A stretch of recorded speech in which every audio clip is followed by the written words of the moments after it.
Nasa mahigit 5,000 residente na ang nasa evacuation center sa Quezon City dahil sa kabi-kabilang baha dulot ng hanging habagat. Live mula sa Quezon City, may unang balita. Si James Agustin. James? Ivan, good morning. Kabilang itong Araneta Avenue dito sa mga kalsada sa Quezon City na binaha matapos nga makaranas ng malakas na buhos ng ulan kaninang pasado alas 2:30 na madaling araw.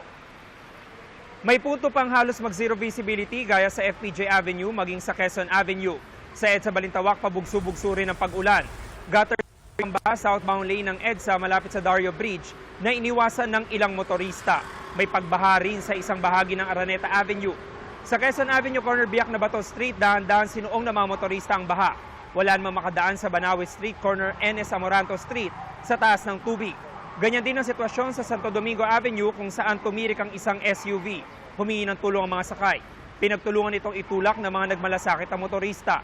Ligtas ang 4 na sakay na magkakabarkada na galing sa Maynila at pauwi na sa Novaliches. Samantala, Ivan, mahigit nga sa 5,000 at 200 mga residente yung nananatili sa iba't ibang evacuation centers dito sa Quezon City dahil pa rin sa banta ng pagbaha dulot ng habagat. Bangas pa sa pader ng bahay ng pamilya ni Elmera ang taas ng tubig na naranasan nila kahapon sa Area 5 Sitio Veterans Barangay Bagong Silangan, Quezon City. Kagabi abala sa paglilinis ang kanyang asawa na si Joel ng mga gamit na nalubog sa bahat na puno ng putik.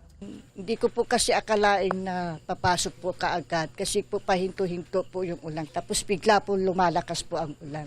Sa ibang bahagi ng Sitio Veterans, lubog pa rin sa tubig ang ilang bahay. Binahamag ang mga taniman ng gulay na malapit sa ilog. Ang baha umabot pa raw ng lampas tao sa kasagsagan ng malakas na buhos ng ulan. Mabilis namang itong humupa. Gaya na nakuna ni Liza sa labas ng kanilang bahay. Naabot baywang ang tubig bandang alas 4 ng hapon kahapon.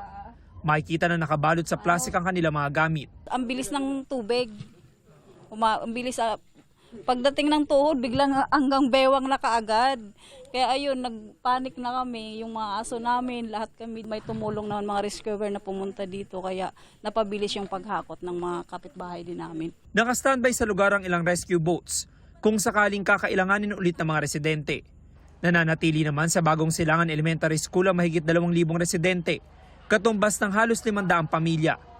Doon lumikas si Emeline kasama ang kanyang 2 anak matapos pasukin ng tubig ang kanilang bahay sa area ng Tumana.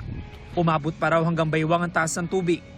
Mahirap po sa amin kasi pag lugar na pagkatapos na mahirap paglinis po eh. Puro putik po. Tapos lilinisin mo pa buong bahay nyo. Kasi lahat na putik nandun na eh. Lahat na dumi, lahat na plastic, lahat na nasa bahay na, loob na ng bahay. Lumikas din ang kapitbahay niyang si Gaide kasama ang 3 anak na babae. Mabilis lang po tumaas yung tubig kaya hindi po ang ibang gamit po namin hindi po namin naisalba. Mahirap po talaga lalo po ngayon walang masyadong kita yung asawa ko. Sa tala ng Quezon City Government hanggang alas 9 kagabi, umabot na sa mahigit 5,200 residente, katumbas sa mahigit 1,400 pamilya ang lumikas sa mga evacuation center sa 15 barangay. Ang mga residenteng palagi na lang ganitong sitwasyon kapag masama ang panahon, umaasa na mabibigyang solusyon ng pamahalaan ng mga pagbaha. Sana magawa na yung creek do para hindi na kami babahain lagi. Sana po na matupad po yung inaasam-asam po namin lahat na hindi na po bahain yung lugar namin.